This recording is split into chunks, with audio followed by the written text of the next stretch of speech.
हर TV debate से चीख चीख कर बोला जाना चाहिए, जिस मुद्दे पर अखबार की पहली सुर्खी होनी चाहिए, जिस मुद्दे पर आप जैसे प्रबुद्ध पत्रकारों को सवाल पूछना चाहिए और जिस मुद्दे पर प्रधानमंत्री मोदी की चुप्पी टूटनी चाहिए, वो मुद्दा है बड़े घोटालों का।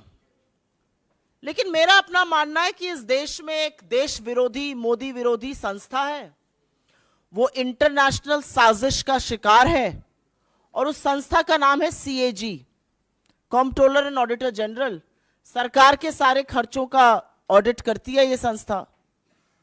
बड़ी देश विरोधी संस्था है। एक नहीं, दो नहीं, तीन नहीं, सात बड़े CAG घोटालों का पर्दाफाश पिछले कुछ ही दिनों में किया है। तो मेरा तो अपना मानना है कि प्रधानमंत्री मोदी को तुरंत एक रेड करवानी चाहिए। ED, CBI, इनकम टैक्स, जिसकी भी कराना चाहें, ताला लगवाएं संस्था पर और जेल भेजने का काम करें CAG के इन लोगों को। इन लोगों को क्या लग रहा है, प्रजातंत्र चल रहा है कि आप रिपोर्ट निकालेंगे और सरकार को आईना दिखाएंगे और सरकार से सवाल पूछेंगे कि इतनी बड़ी बड़ी धांधली कैसे हो रही है। अरे ये सब प्रजातंत्र में किया जाता था। ऐसे ऐसे पेपर फेंक फेंक कर एंकर, एडिटर तब शो करते थे जब प्रजातंत्र था।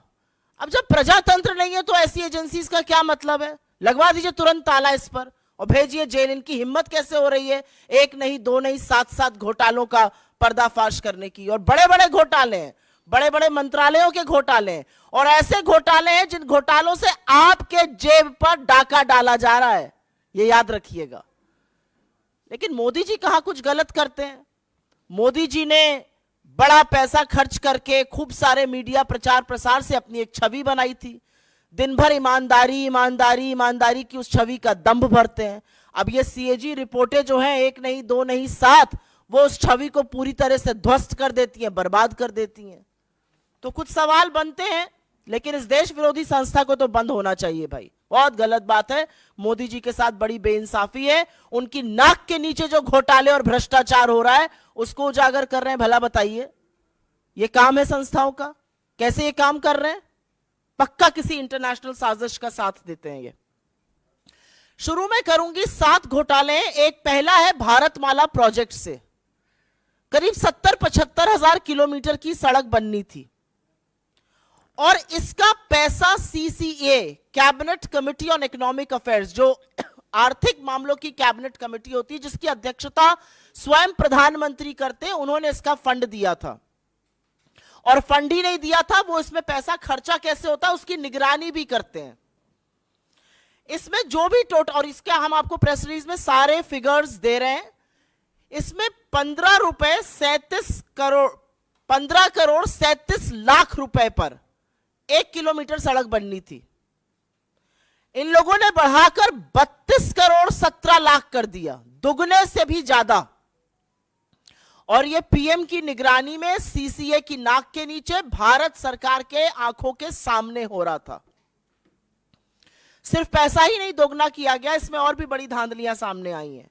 इसमें पता चला है कि फर्जी दस्तावेजों के आधार पर बिडर्स का चयन हो गया। बिडिंग प्रक्रिया में बड़ा फर्जीवाड़ा सामने आया है। विस्तृत परियोजना रिपोर्ट पर काम भी नहीं हुआ। एस्क्रो अकाउंट से करीब 3,500 करोड़ रुपए का हेरफेर हुआ। और सबसे बड़ी बात यह है कि इसके किसी भी जब रोड बनता है तो एक सेफ्टी कंसल्टेंट रखा जाता है कि आपके और हमारे जैसे लोग जो इस देश के नागरिक हैं जब सड़क पे चलें तो सुरक्षित रहें। सरकार ने यह भी जरूरी नहीं समझा। भारतमाला के कितने ही हिस्सों में एक भी सेफ्टी कंसल्टेंट नहीं है। तो अगर आप भारतमाला की किसी सड़क पर चल रहे हैं करीब 70,000 किलोमीटर की, तो अपनी जान की, अपने माल की, अपने खुद के रखवाले आप हैं। सरकार की जिम्मेदारी नहीं, क्योंकि उनके पास सेफ्टी कंसल्टेंट रखने का टाइम ही नहीं था। तो भारतमाला में दुगनी करी लागत और हर तरह के फर्जीवाड़ा करके भगवान जाने किसको किसको ये टेंडर दिए गए, जिन्होंने सेफ्टी कंसल्टेंट्स तक नहीं रखे। एस्क्रो अकाउंट से हेराफेरी हुई। फिर यही द्वारका एक्सप्रेसवे। द्वारका एक्सप्रेसवे में स्वीकृत लागत जो थी वो करीब 18 करोड़ प्रति किलोमीटर थी। सरकार का कहना है बहुत बढ़िया बना है द्वारका एक्सप्रेसवे, अच्छी बात है, बनना अच्छा भी चाहिए।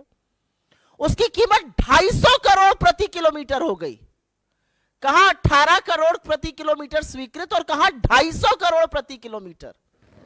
और आप ये सोचिए कि 2 किलोमीटर बनाने में 500 करोड़ खर्चा हो गए और उस 500 करोड़ में मंगलयान पहुंच गया। यह सरकार की असलियत है। मंत्रालय ने एक एक्सप्लेनेशन इशू किया, वो सवाल और उजागर करता है। क्या बन गया भाई ऐसा? कौन सा ऐसा विश्व का 8वां 9वां अजूबा बना जिसकी कीमत 18 करोड़ से बढ़कर 250 करोड़ प्रति किलोमीटर हो गई?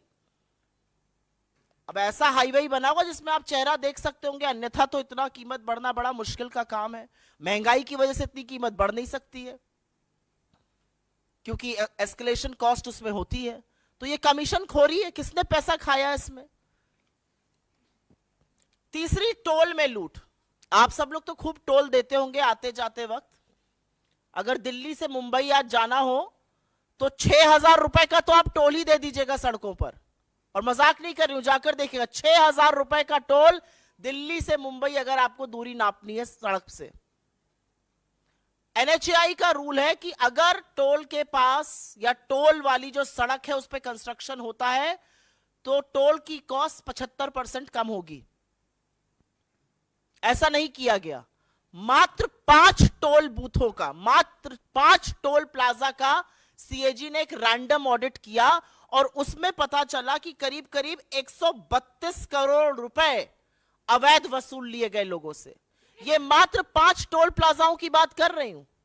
अगर पूरे देश के टोल प्लाजाओं का ऑडिट हो जाए तो सोचिएगा कितना लाखों करोड़ों का गबन हुआ है। और सड़क पे कौन चल रहा है? सड़क पे धन्ना सेठ चल रहे हैं या आप जैसे और हमारे जैसे मध्यम वर्ग, निम्न मध्यम वर्ग, गरीब लोग चल रहे हैं बसों से, गाड़ियों से, और वो सारा कॉस्ट निकालता है। तो 132 करोड़ तो टोल में लूटे और एक और ऑडिट में पता चला है कि करीब 135 करोड़ एनएचएआई ने राजस्व का नुकसान किया। एक कंसेशन अग्रीमेंट होता है वो कर करके। आयुष्मान भारत, पूरे वक्त लोकसभा में यही सुनाई दे रहा था, हर जगह प्रधानमंत्री इसकी बात करते हैं। ये तो घोटालों का योजना निकली। आयुष्मान भारत में 7.5 करोड़ लोगों का, 7.5 लाख लोगों का, सॉरी, एक नंबर से रजिस्ट्रेशन हुआ है। आप किसी भी आधार सेंटर जाइए, किसी भी आयुष्मान सेंटर जाइए, वो सबसे पहले आपसे आपका फोन नंबर पूछते हैं। एक नंबर से 7.5 लाख लोगों का रजिस्ट्रेशन। और यही नहीं, आयुष्मान भारत के तहत 88,760, मोटा मोटा 88,000 मान लीजिए, उन रोगियों का भुगतान हुआ है जिनकी मृत्यु हो चुकी थी। मृत लोगों का इलाज दिखाकर क्लेम क्या भुगतान हुआ है। अब ये किसके पास गया है ये नहीं पता, लेकिन लाभार्थी के खाते में तो ये बिल्कुल नहीं गया है। 88,000 मृत लोगों के फ्रेश इलाज का क्लेम दिखाकर उस पर धांधली हुई है। और जैसा कि मैंने आपको बताया, 7.5 लाख लाभार्थी एक नंबर से जुड़े हैं। इनफैक्ट अगर आगे डेटा देखिए तो करीब करीब 1 करोड़ 24 लाख जो हैं वो मात्र कुछ फोन नंबर से जुड़े हुए हैं। भगवान की बात ना हो ऐसा कैसे हो सकता है? और वो राम जो सबके आराध्य है। अयोध्या में एक भव्य राम मंदिर बन रहा है। जमीन में जितनी दलाली भारतीय जनता पार्टी के नेता, एसडीएम, कानूनगो सब मिलकर कर सकते थे, बड़े बड़े नेता, ट्रस्ट के लोग, वो तो खूब हुई, वो आप लोगों ने देखा। और सरकार की बेशर्मी कह लीजिए या थेथराई कह लीजिए, एक शब्द उस पर बोला नहीं गया। अब पता चल रहा है कि अयोध्या डेवलपमेंट प्रोजेक्ट में भी खूब धांधली हो रही है। और धांधली ऐसी वैसी नहीं हो रही है। पैसा जो जनता का है वो जा रहा है ठेकेदारों के गल्ले में, अनुचित लाभ पहुंचाया जा रहा है। ऐसे ऐसे ठेकेदारों को जीएसटी का भुगतान हो रहा है जिनका रजिस्ट्रेशन कैंसिल हो चुका है। सिंचाई विभाग ने तो ऐसे लोगों को ठेका दे दिया जो अयोग्य थे। जो कार्यान्वयन एजेंसी है उत्तर प्रदेश राजकीय निर्माण निगम, उन्होंने परफॉर्मेंस गारंटी का एक पैसा होता है जो ठेकेदारों से जमा कराना होता है, वो तक जमा नहीं कराया। तो ये तो भगवान के नाम पर लूट मची हुई। पहले जमीन की धांधली में सस्ते में जमीन लेकर महंगे महंगे दामों में ट्रस्ट को बेचकर खूब पैसा कमाया इन तथाकथित राम भक्तों ने। हमारे आराध्य को, हमारे ईश्वर को भी नहीं छोड़ा।